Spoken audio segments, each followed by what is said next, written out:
नमस्कार दोस्तों, मैं हूं कैलाश चौधरी और आज हम पढ़ेंगे जल के अंतर्गत हम पृथ्वी के संपूर्ण भाग में कितने प्रतिशत जल पाया जाता है और जल के कौन कौन से स्रोत हैं और धरती पर जल किस किस रूप में मिलता है, इस बारे में पढ़ेंगे।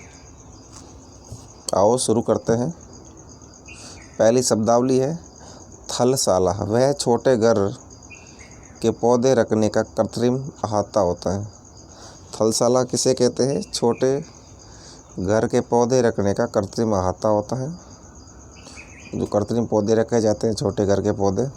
जल के बारे में सोचने पर आपके मस्तिष्क में क्या चित्र बनते हैं?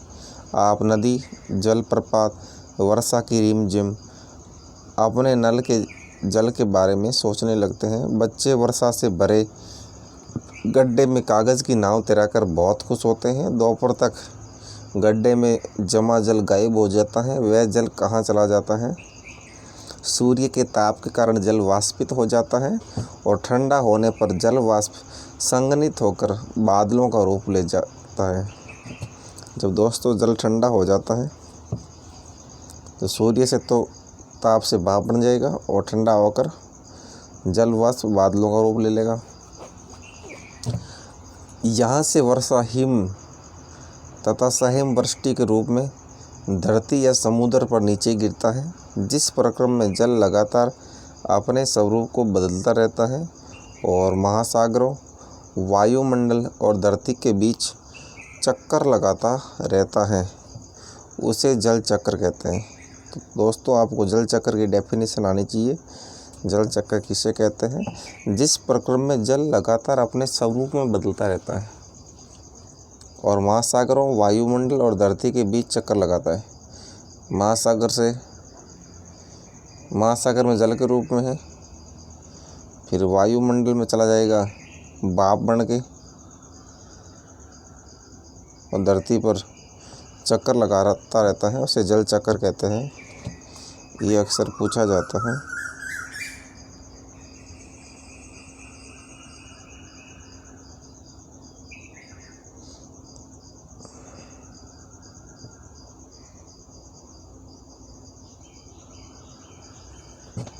हमारी पृथ्वी थलशाला के समान है। दोस्तों, थलशाला की हमने डेफिनेशन पढ़ी थी।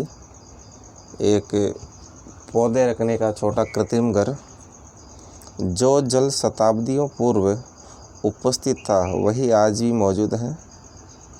जिस जल का प्रयोग आज हम हरियाणा के खेत में सिंचाई के लिए कर रहे हैं, हो सकता है कि वह सैकड़ों वर्ष पहले अमेजन नदी में बहता हो। बिल्कुल दोस्तों, जल तो एक ही है, कभी कहाँ बहता है, कभी कहाँ बहता है। अलवण जल के मुख्य स्रोत नदी, ताल, सोते और हिमनद हैं। दोस्तों, जो साफ जल होता है उसका स्रोत नदी है, ताल है, सोते और हिमनद है। महासागरों और समुद्रों का जल लवणीय होता है। इसमें अधिकांश महासागरों और समुद्रों में क्या होगा? जल लवणीय होता है और इसमें अधिकांश होता है नमक होता है। दोस्तों, नमक में क्या होगा? सोडियम क्लोराइड होगा। यह खाने में उपयोग किया जाने वाला नमक होता है। अब आप ऐसे पूछ लें कि जल में अधिकांश क्या होता है, तो सोडियम क्लोराइड होता है। इस वजह से ये खारा होता है जल, समुद्रों का जल और खाने वाला नमक। अभी चित्र दे रखा दोस्तों जल चक्र का। ये वाष्पीकरण होता है, समुद्र का जल है, भाप बनेगा, उड़ जाएगा। और देखिए धरती है, पहाड़ है, पर्वत पर ऐसे ऊपर जाएगा। और देखते हैं, समुद्र से वाष्प बनेगा, वाष्प बन के बादल बन जाएगा ये। और जब बादल संघनन होंगे, एक दोस्तों बादल ऐसे संघनित होते हैं, जब ठंडे होंगे तो संघनित होंगे तो वर्षा हो जाएगी, तो वर्षा होके वापस धरती पर वर्षा होगी। इस तरह ये जल चक्र चलता रहता है। अब देखते हैं अपनी थलशाला बनाए क्रियाकलाप है। एक बड़े जार के 1/4 भाग में मिट्टी भरकर उसे अच्छी तरह दबा ले। हमें क्या करना है, एक बड़े जार के 1/4 भाग से मिट्टी भरनी है और अच्छी तरह दबा लेनी है। इसके ऊपर ह्यूमस की एक पतली परत लगाएं। सबसे पहले बड़े पौधे लगाएं और तदुपरांत उसके चारों ओर छोटे पौधों को व्यवस्थित करें। इसमें जल की फुहार छिड़के जार को बंद कर दें। पत्तियों और मिट्टी के द्वारा वाष्पित जल संघनित होकर जल की बूंदों के रूप में नीचे गिरता है। दोस्तों, जब पत्तियों में क्या होगा, जल संघनित होकर नीचे गिरेगा, पत्तियों पर जम जाता है जल। अब नेक्स्ट है, ये दोस्तों चित्र दे रखा है विश्व की प्रमुख नदियाँ और झीलें। देखते हैं इसमें क्या चित्र है। प्रमुख समुद्र, झीलें और नदियाँ। अच्छा, समुद्र है। देखते हैं कौन कौन से समुद्र हैं।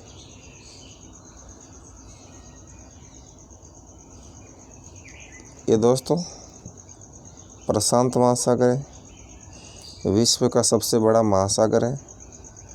और ऊपर है ये उत्तरी अमेरिका महाद्वीप, नीचे दक्षिणी अमेरिका महाद्वीप है और बीच में दोस्तों ये कैरिबियन सागर है।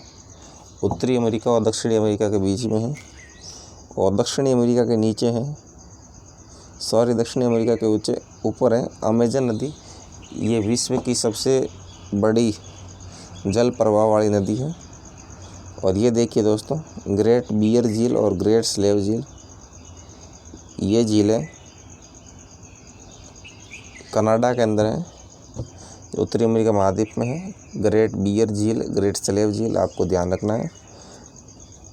और यहाँ है विनीपेग झील, विनीपेग भी कनाडा में आएगी।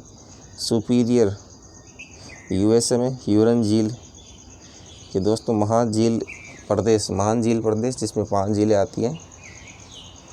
ह्यूरन, सुपीरियर, ओंटारियो, विनीपेग, इस तरह ये 5 झीलें हैं। और ये दोस्तों मिसिसिपी नदी है, ये भी उत्तरी अमेरिका महाद्वीप की सबसे लंबी नदी है। यहाँ है ये दोस्तों साल्ट लेक सिटी, ये भी उत्तरी अमेरिका में साल्ट लेक सिटी। और ये है उत्तरी अटलांटिक महासागर हो गया दोस्तों, और नीचे है दक्षिणी अटलांटिक महासागर। और इसी तरह ये नीचे मकर रेखा चल रही है दक्षिणी अमेरिका महाद्वीप में, और ऊपर यह कर्क रेखा है 20-23, इस साइड कर्क रेखा होगी। और यहाँ से एक भूमध्य रेखा है दोस्तों, 0 डिग्री अक्षांश। नेक्स्ट देखते हैं,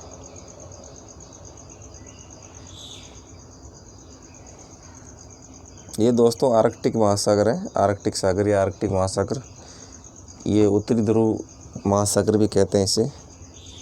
और नीचे है मित्रों दक्षिणी महासागर, या इसे अंटार्कटिक महासागर कहते हैं। और नीचे अंटार्कटिका महाद्वीप है, ये 7वां महाद्वीप है अंटार्कटिका महासागर। यहाँ बिल्कुल जलविहीन है, यहाँ बिल्कुल भी जल नहीं है। यहाँ कुछ देशों के अनुसंधान केंद्र हैं, जैसे भारत का दक्षिणी गंगोत्री, मैत्री। और अफ्रीका की नदियाँ देखते हैं मित्रों, ये मोजाम्बिक है, ये ऑरेंज नदी है, अफ्रीका के नीचे है। यहाँ कांगो नदी है, ये विक्टोरिया झील है। विक्टोरिया झील दोस्तों ये जाम्बिया और ज़ैम्बिया देशों की सीमा पर है। यह नाइजर नदी है, तो आपको ध्यान रखना है। यह नील नदी है, नाइजर इस साइड है, नील इस साइड है, कांगो ये है। और नीचे है ये दक्षिणी अफ्रीका देश है, अफ्रीका महाद्वीप में।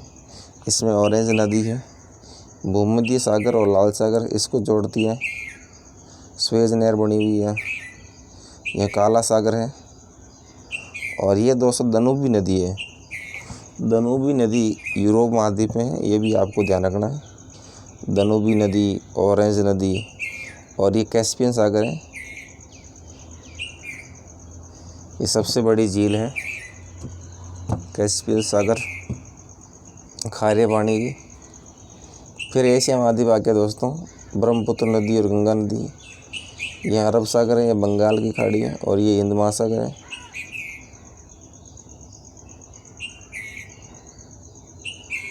फिर नेक्स्ट देखते हैं, ये हुआंगो नदी दोस्तों चीन के अंतर्गत है, और ये पूर्वी चीन सागर है, कर रेखा आपको बताई थी वो। और ये दक्षिणी चीन सागर है, और ये पूर्वी चीन सागर। प्रशांत महासागर वापस आ गया क्योंकि पृथ्वी गोल है। और ये है कोरल सागर, ये मुंगोई का द्वीप कहते हैं इसे, ऑस्ट्रेलिया के पूर्वी किनारे पर है। यह सबसे बड़ी परवाल भित्ति ग्रेट बैरियर रीफ भी है, और यह डार्लिंग नदी है। इस तरह दोस्तों हमारे मानचित्र पूरा होता है। अब देखते हैं जल का वितरण किस प्रकार है। जल का वितरण, क्या आप जानते हैं लवणता 1000 ग्राम जल में मौजूद नमक की मात्रा होती है। लवणता कितना क्या होता है, तो लवणता होती है 1000 ग्राम जल में मौजूद नमक की मात्रा क्या कहलाती है, लवणता कहलाती है। और इसका सीधा सा फंडा है कि 1000 ग्राम जल में जो लवणता पाई जाती है उसे लवणता कहते हैं। महासागर की औसत लवणता 35 भाग प्रति 1000 ग्राम है। दोस्तों जो महासागर की लवणता होती है 35 भाग होती है प्रति 1000 ग्राम। अब देखते हैं जल का वितरण किस प्रकार है। हम सभी जानते हैं कि पृथ्वी की सतह पर 3/4 भाग जल से ढका है। तो दोस्तों जो पृथ्वी का 3/4 भाग है वो जल से ढका हुआ है। 3/4 का मतलब लगभग 75% मान लो आप। यदि धरती पर थल की अपेक्षा जल अधिक है तो अनेक देशों में जल की कमी का सामना क्यों करना पड़ता है। क्या पृथ्वी पर मौजूद संपूर्ण जल हमारे लिए उपलब्ध है। निम्नलिखित तालिका में जल वितरण का प्रतिशत दिया गया है। दोस्तों जल तो खूब है 3/4, लेकिन महासागरों में है, ये खारा पानी है और ये मनुष्य के लिए ज़्यादातर ये उपयोग में नहीं लिया जाता है, इसीलिए जल की कमी है दोस्तों। महासागरों में 97.3% जल है। ये अपना संपूर्ण जल है जो धरती पर पाया जाता है, संपूर्ण पृथ्वी पर पाया जाता है, उसके बारे में बता रखा है। संपूर्ण पृथ्वी के 97.3% महासागर का है, और बर्फ छत्रक है जिसे बर्फ शिला कहते हैं, इमोड कहते हैं, इन पे है 2% जल है। और भूमिगत जल है मात्र 0.68%, और 0.009 है झीलों का लवण जल, यानी जो मीठा पानी है झीलों का वो है 0.009। भूमिगत 0.68, 2% ग्लेशियर बर्फ छत्र को ग्लेशियर कह दो, और 97.3 है महासागरों का। और स्थानीय समुद्र और नमकीन झीलों का है 0.009। इसके अलावा अभी देखते हैं कितना क्या है। नमकीन झीलों का है दोस्तों 0.009, नमकीन झील का ये भी है और मीठी झीलों का भी है। उसके अलावा वायुमंडल है 0.0019% जल पाया जाता है वायुमंडल में, 0.0019, और नदियों में मात्र 0.0001। दोस्तों देखिए नदियों में इतना जल है फिर भी कितना कम पानी है, 0.0001। और इस प्रकार को 100% होता है। तो महासागर में सबसे ज़्यादा 97.3, और बर्फ़ की शिलाएँ होती हैं उनका 2% है। भूमि के जल का 0.68, बाकी झीलों का अलवण जल का 0.009 और नमकीन झीलों का 0.009, वायुमंडल का 0.0019 और नदियों का है 0.0001 और कुल हो गया 100%। इस तरह दोस्तों जल की मात्रा है। साधारण क्रियाकलाप द्वारा जल के वितरण को प्रदर्शित किया जाता है। क्रियाकलाप बॉक्स देखें। क्या आप जानते हैं इजराइल के मृत सागर में 340 ग्राम प्रति लीटर लवणता होती है। ये दोस्तों मृत सागर कहाँ पाया जाता है? इजराइल में है और यह सबसे अधिक लवणता पाई जाती है इसी मृत सागर में, जो इजराइल देश के अंदर स्थित है। यहाँ की लवणता देखिए दोस्तों, कितनी लवणता है? 340 ग्राम प्रति 1000 ग्राम जल के अंदर, बहुत ज़्यादा। तैराक इसमें पलव कर सकते हैं या तैराक दोस्तों इसमें ठहर सकते हैं, क्योंकि नमक की अधिकता इसे सघन बना देती है। इतना ज़्यादा नमक होने की वजह से बहुत गाढ़ा जल है ये।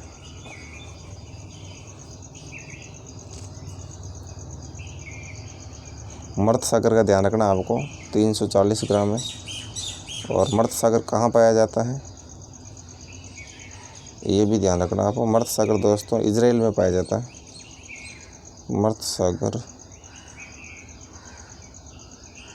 इजराइल जो देश है, जो अपनी सैन्य शक्ति के लिए जाना जाता है, बताता है कि इजराइल के सैनिक पर हमला कर दिया है, किसी नागरिक पर हमला कर दिया तो उसका बदला ज़रूर लेता है।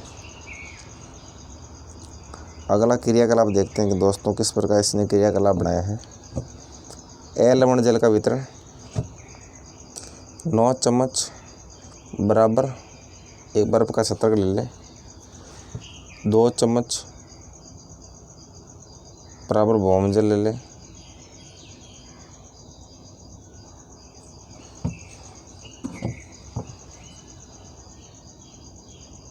बर्फ़ छत्र कौन सा है दोस्तों? ये जो ग्लेशियर उनके बारे में कह रहे हैं। और 1 चम्मच भूमि का जल ले लें और आधा चम्मच लवण जल की झीलें ले लें और 1 बूंद नदी की ले लें।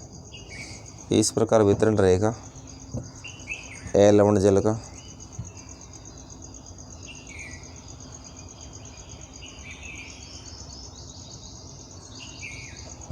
यानी कि जितना भी पीने का जल है, लवण जल है, उसका 90% है बर्फ़ छत्रक के रूप में और 1% है भूमि जल के रूप में और आधा आप मान लो लवण जल की झीलें। नदियों में तो नाम मात्र का जल है।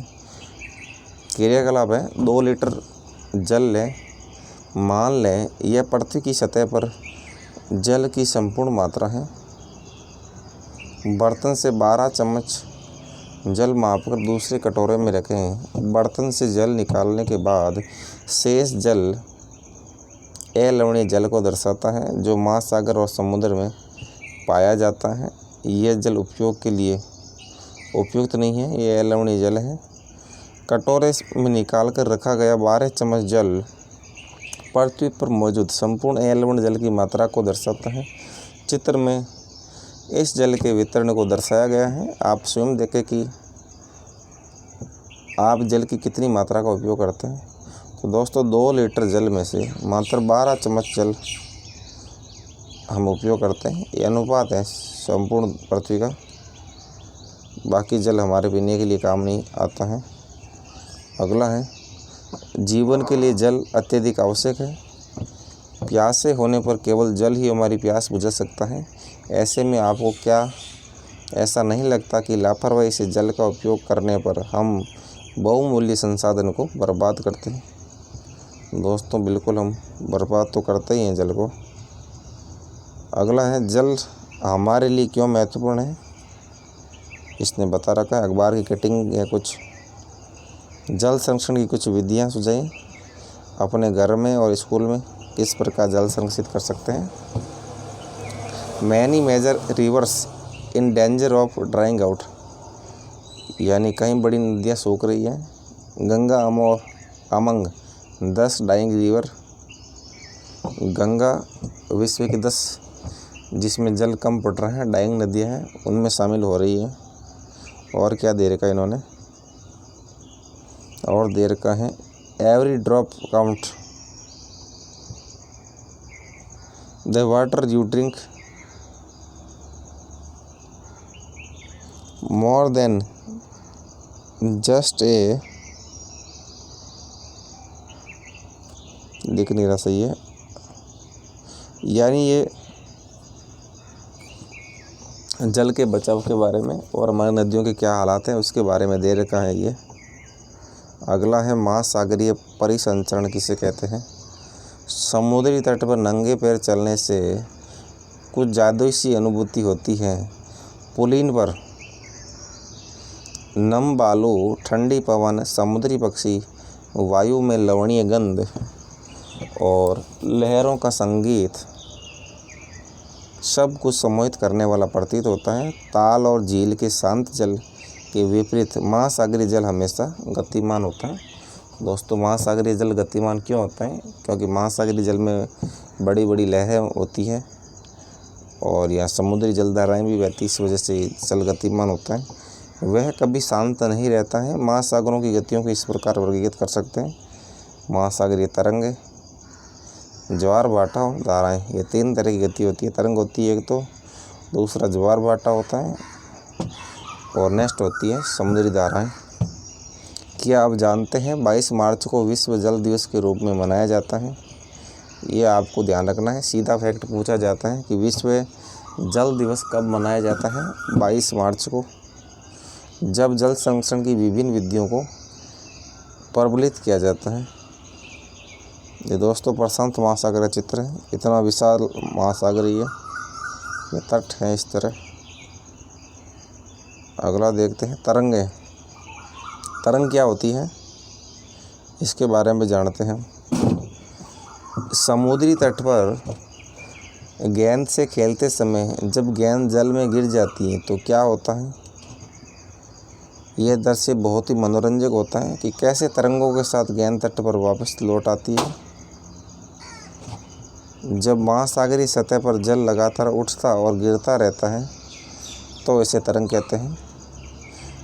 दोस्तों जल के उठने और गिरने को तरंग कहते हैं। महासागरीय सतह पर जल लगातार उठेगा गिरेगा तो ये तरंग कहलाएगा। ये तरंग इस प्रकार होती है, देखो ऊंची नीची, जल ऊंचा नीचा होगा। क्या आप जानते हैं जब समुद्री सतह पर पवन बहती है तब तरंगे उत्पन्न होती हैं। तरंगे कब उत्पन्न होती हैं, जब समुद्री सतह पर पवन बहती है तब तरंग उत्पन्न होगी। जितनी हो तेज़ पवन बहती है तरंगे भी उतनी बड़ी होती हैं। जितनी तेज़ पवन बहेगी उतनी ही बड़ी तरंग होगी। ये इसका साधारण सा फंडा है, तरंग का चित्र है। अगला है तूफान में तेज़ वायु चलने पर विशाल तरंगे उत्पन्न होती हैं। जब तूफान आएगा पवन तेज चलेगी, तरंग भी विशाल होगी। इनके कारण अत्यधिक विनाश हो सकता है। भूकंप, ज्वालामुखी उद्गार या जल के नीचे भूस्खलन के कारण महासागरीय जल अत्यधिक विस्थापित होता है। इसके परिणाम स्वरूप 15 मीटर तक की ऊंचाई वाली विशाल ज्वारीय तरंगे उठ सकती हैं, जिसे सुनामी कहते हैं। सुनामी में क्या होता है दोस्तों, जब हवा तेज चलेगी तो 15 मीटर तक की ऊंची विशाल तरंगे उठ जाती हैं, ज्वार की तरंगे, सुनामी कहेगा फिर उसे। ये छोटी तरंगे यदि बड़ा रूप ले ले तो सुनामी हो गया। अब तक का सबसे विशाल सुनामी 150 मीटर मापा गया था, यानी कि 150 मीटर ऊंची समुद्री लहरें उठी थी। कितनी बड़ी होती है, इतनी बड़ी तरंग हुई थी। ये तरंग 700 किलोमीटर प्रति घंटे से अधिक की गति से चलती है। और इसकी गति देखिए दोस्तों, 700 किलोमीटर प्रति घंटा, बहुत ज़्यादा तेज़ गति होती है। एरोप्लेन की गति होती है 600-700 की, तो हवाई जहाज़ की गति के बराबर ये तरंगे चलती हैं। और ऊंचाई होती है 150 मीटर तक हुई थी इसकी। 2004 के सुनामी से भारत के तटीय क्षेत्रों में अत्यधिक विनाश हुआ था। ये 2004 में तमिलनाडु वाला तट है, उड़ीसा तट है, यहाँ सुनामी आई थी। सुनामी के बाद अंडमान और निकोबार द्वीप समूह में इंदिरा पॉइंट डूब गया था। इंदिरा पॉइंट भी डूब गया था अंडमान निकोबार द्वीप समूह में। क्या आप जानते हैं सुनामी जापानी भाषा का एक शब्द है जिसका अर्थ है पोताश्रय तरंगे, क्योंकि सुनामी आने पर पोताश्रय नष्ट हो जाते हैं। पोताश्रय मतलब पोत का आश्रय यानी बंदरगाह।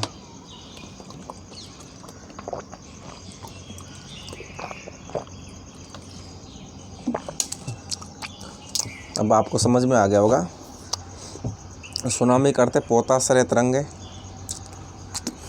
क्योंकि सुनामी आने पर पोताश्रय नष्ट हो जाते हैं, बंदरगाह नष्ट हो जाएंगे सुनामी आएगी तो। अगला है सुनामी। 26 दिसंबर 2004 को हिंद महासागर में सुनामी तरंगों अथवा पोताश्रय तरंगों के कारण अत्यधिक विनाश हुआ। ये तरंगे उस भूकंप का परिणाम थी जिसका अधिकेंद्र सुमात्रा की पश्चिमी सीमा पर था। पहले भूकंप आया था, फिर सुनामी आई थी, सुमात्रा केंद्र था उसका।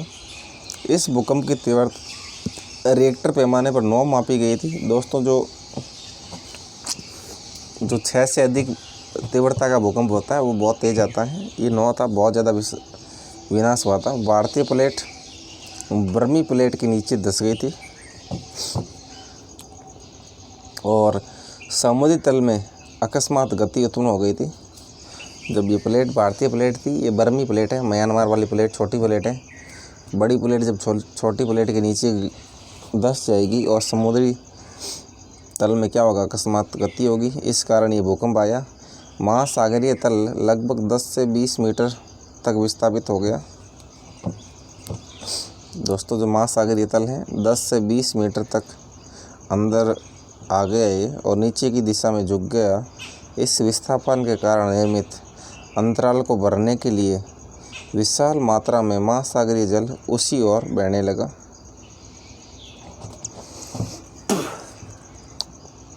फलस्वरूप दक्षिणी और दक्षिणी पूर्वी एशिया के समुद्री तटों से जल हटने लगा। भारतीय प्लेट के बर्मा की प्लेट के नीचे चले जाने पर जल वापस समुद्र की ओर लौटा। पहले जल तट से हटा, फिर वापस समुद्र की ओर आया और ये सुनामी 800 किलोमीटर प्रति घंटे की गति से आया, जिसकी तुलना व्यावसायिक वायुयानों की गति से की जा सकती है। और इसके परिणाम स्वरूप हिंद महासागर के कुछ द्वीप पूर्णतः डूब गए और भारतीय सीमा का धुर दक्षिणी बिंदु इंदिरा पॉइंट जो अंडमान निकोबार द्वीप समूह में स्थित है वो भी डूब गया पूरी तरह से। और जब सुमात्रा में भूकंप के अधिकेंद्र से तरंगे सुमात्रा की तरफ से अंडमान द्वीप समूह और श्रीलंका की ओर बढ़ी तो तरंगों की लंबाई कम हो गई, क्योंकि दोस्तों जब केंद्र है सुमात्रा से अंडमान द्वीप जाएगा तो तरंग कम होगी, श्रीलंका में और ज़्यादा कम हो जाएगी, क्यों दूरी के हिसाब से तरंगे भी कम होती रहेगी। भूकंप का प्रभाव की दूरी के हिसाब से कम होएगा। जल की गहराई भी कम होने के साथ साथ इनकी गति भी 700 से 900 किलोमीटर प्रति घंटे में 70 किलोमीटर प्रति घंटे तक हो गई। दोस्तों गति कम हो जाती दूरी के हिसाब से। समुद्री तल में सुनामी तरंगे 3 किलोमीटर तक की गहराई तक गई। कितनी नीचे गई समुद्री सुनामी तरंगे? 3 किलोमीटर तक नीचे, जिनके परिणाम स्वरूप 10,000 से भी अधिक लोगों की मृत्यु हो गई और 1 लाख से अधिक घर प्रभावित हुए। भारत में आंध्र प्रदेश के तटीय प्रदेश, तमिलनाडु, केरला, पुडुचेरी, अंडमान निकोबार द्वीप समूह पूर्णतः प्रभावित हुए। ये क्षेत्र प्रभावित हुए दोस्तों। आंध्रा का तटवा, तमिलनाडु, केरल, पुडुचेरी, अंडमान। यद्यपि पहले से भूकंप का अनुमान लगाना संभव नहीं है, फिर भी बड़ी सुनामी के संकेत 3 घंटे पहले मिल जाते हैं। तो दोस्तों 3 घंटे पहले पता चल जाता कि सुनामी आने वाली है। प्रशांत महासागर में प्राथमिक चेतावनी की 80 प्रणालियाँ क्रियाशील हैं, लेकिन हिंद महासागर में ये सुविधाएं नहीं हैं। प्रशांत महासागर की तुलना में हिंद महासागर में सुनामी कभी कभी ही आती है, क्योंकि यहाँ भूकंप की क्रिया बहुत कम आती है। दोस्तों हिंद महासागर में सुनामी कम आती है, इसलिए हम इतने सचेत नहीं होते। प्रशांत महासागर में ज़्यादा आती है सुनामी। ये तमिलनाडु के तट का सुनामी का विनाश हुआ। देखिए दोस्तों किस प्रकार ये घर डूबे हुए हैं। जल में डूब गए घर, पेड़ पौधे, सारा कुछ विनाश हो गया, उद्यान सब कुछ डूब गया दोस्तों। अगला देखते हैं। दिसंबर 2004 में जिस सुनामी ने दक्षिणी और दक्षिणी पूर्वी एशिया के तटों पर तबाही मचाई, वह पिछले कई सौ वर्षों की सर्वाधिक विनाशकारी सुनामी थी। हिंद महासागर में निरीक्षक आरंभिक चेतावनी की प्रणालियों और हिंद महासागर की तटीय निवासियों में जागरूकता की कमी के कारण जीवन और संपत्ति की अत्यधिक क्षति हुई। सुनामी आने का प्रथम संकेत यह होता है कि तटीय क्षेत्र से जल में तेज़ी से कमी आती है। सुनामी से क्या होगा, तटीय क्षेत्र से जल में तेज़ी से कमी आएगी, जल एकदम से कम हो जाएगा और फिर विनाशकारी तरंगें उठती हैं। पहले जल कम होगा, फिर विनाशकारी तरंगें आएगी। जब तट पर ऐसा हुआ तो लोग ऊंचे स्थानों पर न जाकर उस अचंभे को देखने के लिए तट पर एकत्र होने लगे। जब मान लो पानी खिसक रहा था समुद्री तट से, तब लोग ऊंचे स्थान पर तो गए नहीं और अचंभा देखने के लिए आए, इकट्ठा हो गए तट पर। जब तरंगे आई, बछेड़ बोला, तो सारे लोग डूब गए। इसके फलस्वरूप जब सुनामी की विशाल तरंगे आई तो बड़ी संख्या में उत्सुक खड़े दर्शकों की मृत्यु हो गई।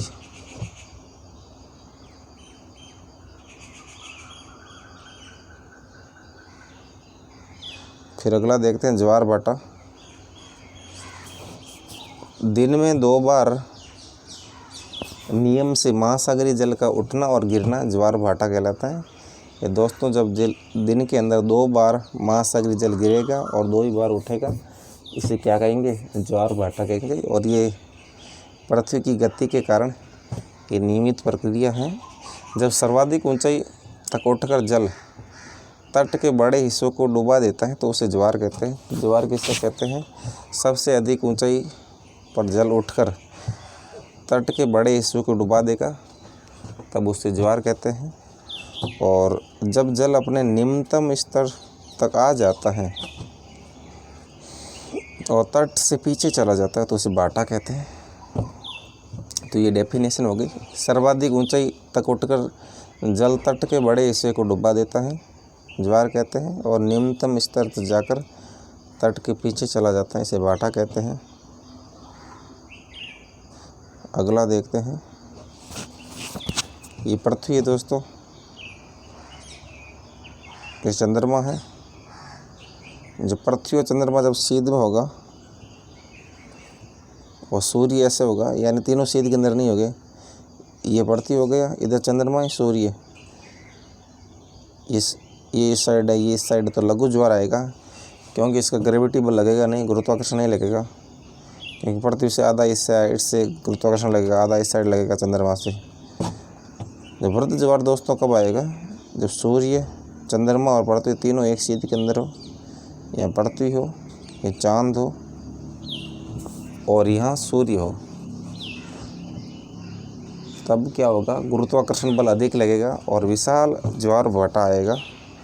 सूर्य और चंद्रमा के शक्तिशाली गुरुत्वाकर्षण बल के कारण पृथ्वी की सतह पर ज्वार भाटे आते हैं। जब पृथ्वी का जल चंद्रमा के निकट होता है तो उस समय चंद्रमा के गुरुत्वाकर्षण बल से जल से अभिकर्षित होता है। तो जल क्या होता है, चंद्रमा के निकट होना चाहिए। दोस्तों, ये चंद्रमा देखिए, तो जल तो पृथ्वी पर है और चंद्रमा का नज़दीक आ गया।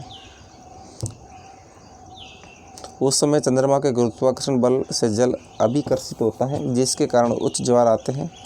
पूर्णिमा और अमावस्या के दिनों में सूर्य, चंद्रमा और पृथ्वी तीनों एक सीध में होते हैं और इस समय सबसे ऊंचे ज्वार उठते हैं और इस ज्वार को वृत्त ज्वार कहते हैं। जब ऊंचा ज्वार होगा उसे वृत्त ज्वार कहेंगे।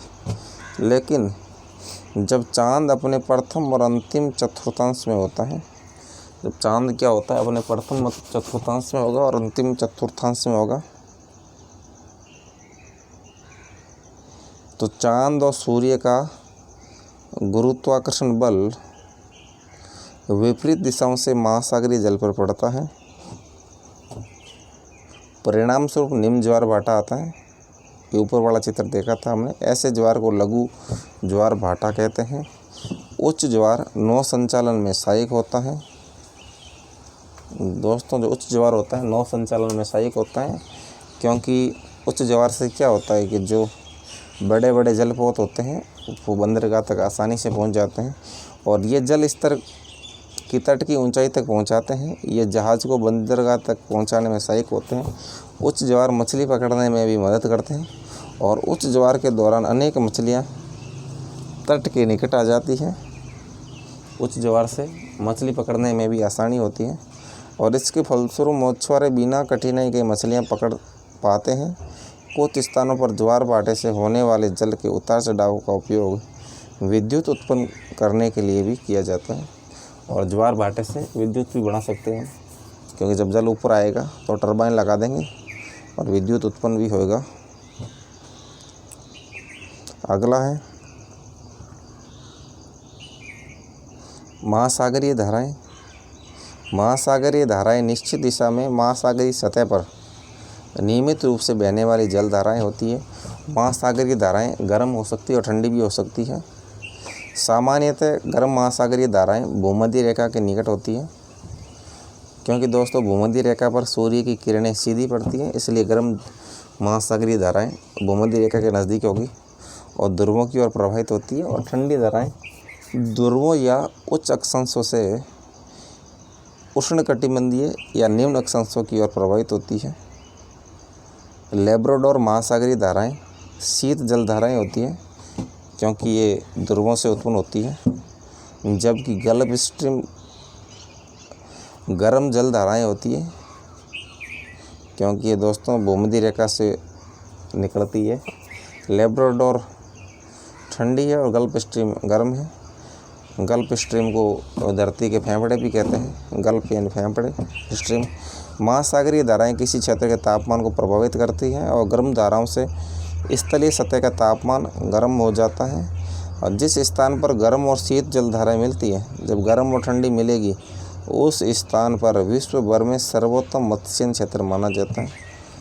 ये सबसे उपयुक्त क्षेत्र होता है मछली पालने के लिए। जापान के आसपास और उत्तरी अमेरिका के पूरी तट पर इसके कुछ उदाहरण मिलते हैं। अगला देखते क्रियाकलाप देखते हैं। एक बाल्टी को नल के पानी से 3/4 भरें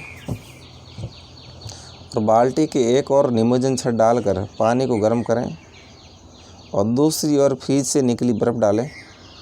एक बूंद लाल स्याही डालकर संवहन की प्रक्रिया के द्वारा धारा के मार्ग का निरीक्षण करें तो जल बहेगा। दोस्तों इस प्रकार ही बाल्टी के अंदर क्या नल का पानी डालें 3/4 और एक गर्म पानी डालें और एक फ्रिज की कुछ बर्फ़ डालें और एक बूंद लाल स्याही डालें तो आपको पता चलेगा कि जल ऐसे बहता है स्याही के हिसाब से। ये मत्स्य क्षेत्र है दोस्तों जापान के आसपास, क्योंकि यहाँ क्यूरोशियो और ओयासियो गर्म जलधारा और ठंडी जलधारा आपस में मिलती है और सर्वोच्च मछली पालन का क्षेत्र होता है। और इसी प्रकार उत्तरी अमेरिका में ये होता है। महासागरीय धाराएं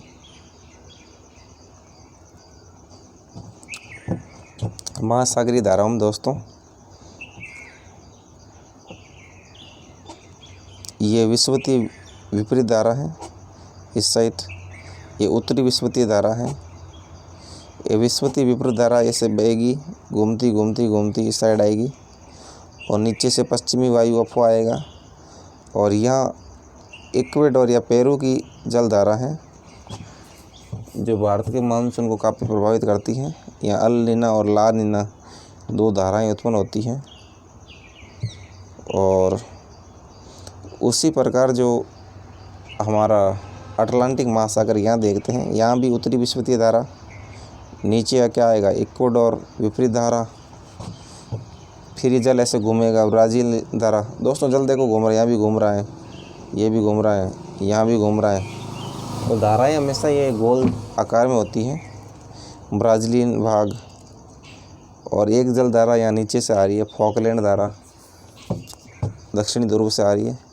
यहाँ पश्चिमी वायु अफवाह हो गया, यहाँ दक्षिणी अटलांटिक अफवाह हो गया, ये बेंगोले धारा ये अफ्रीकी तट के किनारे चलती है। और उसी प्रकार यहाँ ओगलास धारा ये हिंद महासागर में है। विषुवतीय विपरीत धारा, दक्षिणी विषुवतीय धारा, पश्चिमी वायु अफवाह ऐसे चलेगा। और ये पश्चिमी ऑस्ट्रेलिया धारा ये ऑस्ट्रेलिया के किनारे चलती है। फिर ये विषुवतीय धारा, ये दोस्तों क्यूरोसियो धारा गर्म जल की, ओयासियो ठंडी जल की है। क्यूरोसियो और ओयासियो। और यहाँ कैनरीज की धारा ऐसे चलती है। कैनरीज की धारा ऊपर से नीचे आएगी, ठंडे जल की कैनरीज, गल्फ स्ट्रीम नीचे से ऊपर जाएगी। प्रशांत अटलांटिक प्रवाह, उत्तरी विषुवतीय धारा, ये उत्तरी प्रशांत प्रवाह, ये कैलिफोर्निया धारा दोस्तों ये ठंडे पानी की है, ऊपर से नीचे आती है। और अलास्का की धारा ये गर्म पानी की है, नीचे से ऊपर जाती है अलास्का की धारा। फिर और धाराएं देखते हैं, कुछ बच गई जो। ये उत्तरी अटलांटिक अफवाह ये गर्म पानी की है, नीचे से ऊपर जाएगी। और एक लेब्राडोर धारा ठंडे पानी की है, और गल्फ स्ट्रीम है गर्म पानी की, आपस में मिलती है। और मछली पालन का ये अच्छा क्षेत्र है। और उसी प्रकार ये ओयासियो धारा ठंडे पानी की है, और क्यूरोसियो गर्म पानी की है। तो आपको ध्यान रखना दोस्तों कौन सी गर्म पानी की। क्यूरोसियो है वो गर्म पानी की है, और ओयासियो ठंडी पानी की है। जब गर्म और ठंडा पानी का जल मिलता है तो मछली पालन के लिए सर्वोच्च क्षेत्र उत्पन्न होता है। तो ये भी आपको ध्यान रखना है कौन सी गर्म है कौन सी ठंडी है। क्षेत्र के हिसाब से पता चल गया। जो ऊपर से आएगी, जो ध्रुवों से आएगी दोस्तों, चाहे उत्तरी ध्रुव हो चाहे दक्षिणी ध्रुव हो, वो ठंडे पानी की है। और नीचे यहाँ से निकलेगी विषुवत रेखा से, वो गर्म पानी की है। ये महासागरीय धाराएं हो गई। अगला देखते हैं, जहाँ गर्म और ठंडी जल धाराएं मिलती है वहाँ कोहरे वाला मौसम बनता है, और इसके फलस्वरूप नौ संचालन में बाधा उत्पन्न होती है। दोस्तों कोहरा भी बनेगा, और ये मछली पालन का एक अच्छा क्षेत्र होगा ये। अगला देखते हैं अभ्यास प्रश्न। टॉपिक हमारा कंप्लीट हो गया। वर्षण क्या है? तो वर्षण किसे कहते हैं दोस्तों? जब महासागरों में जल होता है, और गर्मी के द्वारा जल क्या करता है, भाप बन के बादलों में चला जाता है। बादल बन जाते हैं भाप से, और वहाँ जब ठंडी पवन आएगी ऊपर बादलों में, तब वो क्या करेगा, संघनित होकर धरती पर बूंदों के रूप में आएगा, उसे वर्षण कहते हैं। और जल चक्र क्या है? जल चक्र भी यही है जो मैंने अभी बताया वर्षण के लिए। जो जल होता है, समुद्रों का जल होता है, वो क्या करता है, गर्मी के द्वारा भाप बन जाता है। भाप बन के उसमें बादल बनेंगे, और बादल ठंडे हो जाएंगे तो वर्षा होगी। तो वर्षा का जल फिर से गर्म हुआ, फिर से भाप बन गया। इस प्रकार ये वर्षण जल चक्र चलता रहता है। लहरों की ऊंचाई प्रभावित करने वाला कारक कौन सा है? तो दोस्तों लहरों की ऊंचाई कौन प्रभावित करेगा? ये हमने देखा था, ये सुनामी प्रभावित करती है लहरों की ऊंचाई। सुनामी आएगी तो लहर बहुत विशाल आएगी। 150 मीटर तक ऊंची लहरें आई थी दोस्तों 2004 दिसंबर 2004 में जब सुनामी आई थी, तब इतनी विशाल लहरें आई थी। तो ये प्रभावित करता है। महासागरीय जल की गति को प्रभावित करने वाले कारक कौन कौन से हैं? जो महासागरीय जल होता है, इसकी गति को दोस्तों जो महासागरीय धाराएं होती है ये प्रभावित करती है। और ये जो पृथ्वी की गति है ये प्रभावित करता है महासागरीय जल की गति को। इस वजह से महासागरीय जल प्रभावित होता है। ज्वार भाटा क्या है, ये कैसे उत्पन्न होता है? तो दोस्तों जो समुद्र के तटवर्ती क्षेत्र है तो यहाँ क्या होता है, जब सूर्य, चंद्रमा और पृथ्वी एक सीध में आ जाते हैं तब उच्च ज्वार उत्पन्न होता है। जब जल ऊपर उड़ता है और जो वह संपूर्ण क्षेत्र होता है उसको जलमग्न कर देता है, उसे ज्वार कहते हैं। और बाटा में क्या होता है, जब जल अपने निम्नतम स्तर पर आ जाता है और बहुत कम क्षेत्र को जलमग्न करता है, उसे बाटा कहते हैं। महासागरीय धाराएं क्या हैं दोस्तों? महासागरीय धाराएं, जल हमेशा गतिशील होता है और उसी प्रकार महासागरों में जल लगातार एक ही दिशा में चलता है, चाहे वो भूमध्य रेखा से ध्रुवों की ओर चले या ध्रुवों से भूमध्य रेखा की ओर चले, महासागरीय धाराएं कहलाती है। और नेक्स्ट कारण बताइए, समुद्री जल नमकीन क्यों होता है? तो सोडियम क्लोराइड होता है दोस्तों। यहाँ समुद्री जल नमकीन होने का वजह है सोडियम क्लोराइड या नमकीन की मात्रा, सोडियम क्लोराइड की वजह से। और जल की गुणवत्ता का ह्रास हो रहा है। तो जल की गुणवत्ता का ह्रास हो रहा है दोस्तों, प्रदूषण बढ़ रहा है या फिर जो जल में लवणता ज़्यादा हो रही है, इस वजह से गुणवत्ता का ह्रास हो रहा है। अगला है सही उत्तर चिन्हित करें, ये हमें करना है। वेग प्रक्रम, जिसमें जल लगातार अपने स्वरूप को बदलता रहता है और महासागरीय वायुमंडल और स्थल के बीच चक्कर लगाता है, उसे क्या कहते हैं? जल चक्कर कहते हैं। ये हमने भी पढ़ा था, महासागर वायुमंडल और स्थल के बीच चक्कर लगाएगा। सामान्यतः गर्म महासागरीय धाराएं कहाँ से उत्पन्न होती हैं? तो गर्म महासागरीय धाराएं भूमध्य रेखा के निकट से आएगी। दिन में 2 बार नियम से महासागरीय जल का उठना और गिरना क्या कहलाता है? दिन में 2 बार जल उठेगा और गिरेगा, उसे ज्वार भाटा कहेंगे। और निम्नलिखित स्तंभों को मिलाकर सही जोड़े बनाइए। कैस्पियन सागर क्या है? कैस्पियन सागर दोस्तों एक विशालतम झील है। ज्वार भाटा जल में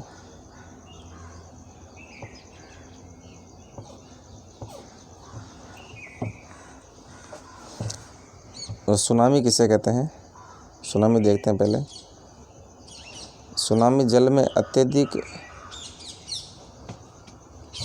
सुनामी दोस्तों तेज जो भूकंपीय तरंगे होती हैं उससे कहते हैं। और ज्वार भाटा जल में आवधिक उतार चढ़ाव, यानी अवधि के हिसाब से उतार चढ़ाव होता है।